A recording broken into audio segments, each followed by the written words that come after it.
ಆತ್ಮ ನಮಸ್ತೆ. ಪೋಷಕರೇ, ಈಗೊಮ್ಮೆ ಯೋಚಿಸಿ. ವಿದ್ಯಾರ್ಥಿ ಎಂಬುದರ ನೈಜ ಅರ್ಥವನ್ನು ನೋಡುವುದಾದರೆ ವಿದ್ಯಾ ಪ್ಲಸ್ ಅರ್ಥಿ. ವಿದ್ಯಾ ಎಂದರೆ ಜ್ಞಾನ, ಅರ್ಥಿ ಎಂದರೆ ಅಪೇಕ್ಷಿಸುವುದು, ಜ್ಞಾನವನ್ನು ಅಪೇಕ್ಷಿಸುವುದು. ಈಗ ನಮ್ಮಲ್ಲಿ ಎಷ್ಟು ಜನ ನಮ್ಮ ಮಕ್ಕಳಿಗೆ ಇದರ ಅರ್ಥ ತಿಳಿಸಿ ಶಾಲೆಗೆ ಕಳಿಸ್ತಾ ಇದ್ದೀವಿ? ಹಾಗಾದರೆ ನಾವು ಶಾಲೆಗೆ ಕಳಿಸುವುದರ ಫಂಡಮೆಂಟಲ್ ಇಂಟೆನ್ಷನ್ ಏನು? ಜೀವನವನ್ನು ಸರಿಯಾಗಿ ರೂಪಿಸಿಕೊಳ್ಳಲಿ ಅಥವಾ ಯಶಸ್ವಿಯಾಗಲಿ ಎಂಬುದು. ಹಾಗೆ ಈ ಸಾಧನೆಯ ದಾರಿಯಲ್ಲಿ ನಡೆಯೋಕ್ಕೆ ನಮ್ಮ ಮಕ್ಕಳ ಈಗಿನ ಅಭ್ಯಾಸಗಳಿಂದ ಸಾಧ್ಯನಾ? ಭಾರತೀಯ ಗುರುಕುಲ ಪದ್ಧತಿಯಲ್ಲಿ ರಾಜ ಮಹಾರಾಜರು ತಮ್ಮ ಮಕ್ಕಳನ್ನು 6ನೇ ವಯಸ್ಸಿಗೆ ಗುರುಕುಲದಲ್ಲಿ ವಿದ್ಯಾಭ್ಯಾಸಕ್ಕಾಗಿ ಬಿಡ್ತಾ ಇದ್ರು. ಕಾರಣ ವಿದ್ಯಾರ್ಥಿಗಳು ಕಂಫರ್ಟ್ ಲೈಫಿಂದ ದೂರ ಇರಬೇಕು ಎಂದು.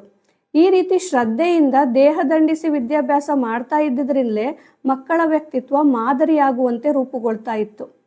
ಎಲ್ಲ ಪೇರೆಂಟ್ಸ್ ನಮ್ಮ ಮಕ್ಕಳು ಲೀಡರ್ಸ್ ಆಗಲಿ ಅಂತಾನೇ ಬಯಸ್ತೀವಿ. ಬಟ್ ಲೀಡರ್ಶಿಪ್ ಕ್ವಾಲಿಟಿಗೆ ಬೇಕಾದ ಪ್ರಾಪರ್ ರೊಟೀನ್ ಅಭ್ಯಾಸ ಮಾಡಿಸೋದರ ಕಡೆಗೆ ಗಮನ ಹರಿಸ್ತಾ ಇಲ್ಲ.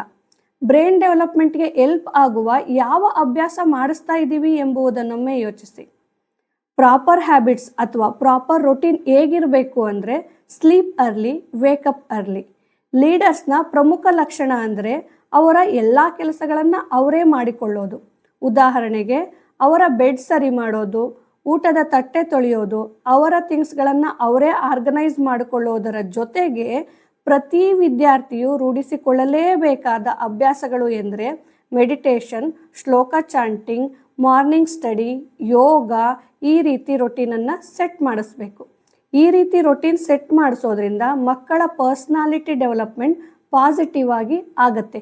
ನೀವು ಅಂದುಕೊಂಡಂಥ ಲೀಡರ್ಶಿಪ್ ಕ್ವಾಲಿಟೀಸು ಬಿಲ್ಡ್ ಆಗತ್ತೆ. ಹರಿ ಓಂ.